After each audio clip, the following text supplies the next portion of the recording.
What's up, my peeps? I'm back with another match card prediction for Hell in a Cell, and this one isn't as obvious as the Seth Rollins vs. Kane one.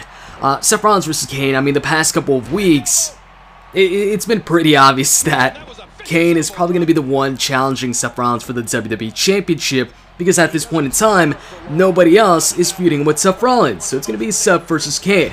It's just a question on whether or not it's going to be a Hell in a Cell match. Now, when it comes to this, though, Sheamus versus John Cena for the US title.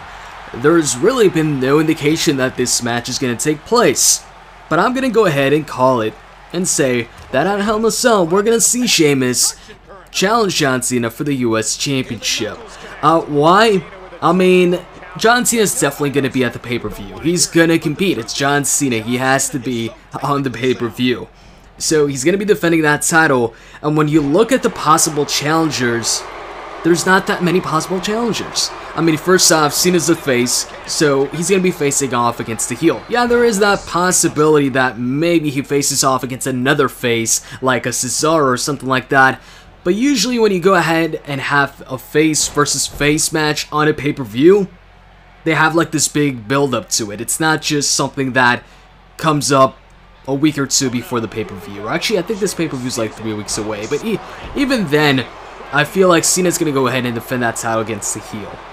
And so when you look at the heels available, Kevin Owens, he's the Intercontinental Champion. He's currently in a program with Ryback. So Ryback, Kevin Owens, they're busy. And then you take a look at Rusev.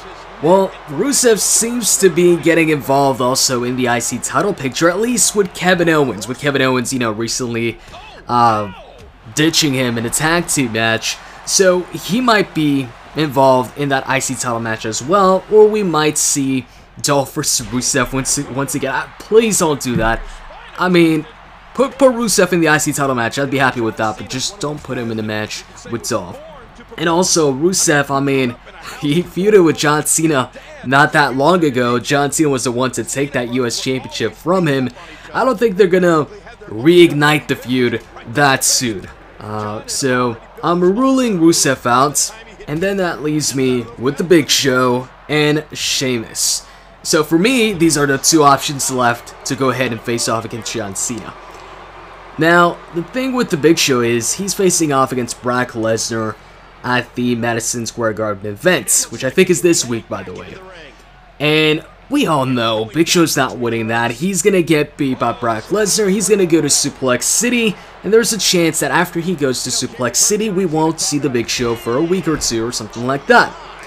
So that leaves us with Sheamus. I mean, why would the Big Show go ahead and get a US title shot after losing to Brock Lesnar? I mean, it could happen, but why go with that when you've got Sheamus, who's Mr. Money in the Bank, and who hasn't been in a pay-per-view match since SummerSlam. He wasn't competing at Night of Champions. I don't think they're going to have him go to pay-per-views without competing. They still got to keep him relevant since he is Mr. Money in the Bank. So I say we're going to see a Sheamus versus John Cena feud. Sheamus is probably going to bro-kick the fella after one of his open challenges. I mean, why wouldn't Sheamus want 2 championships? So, with that said, I'm out. See ya.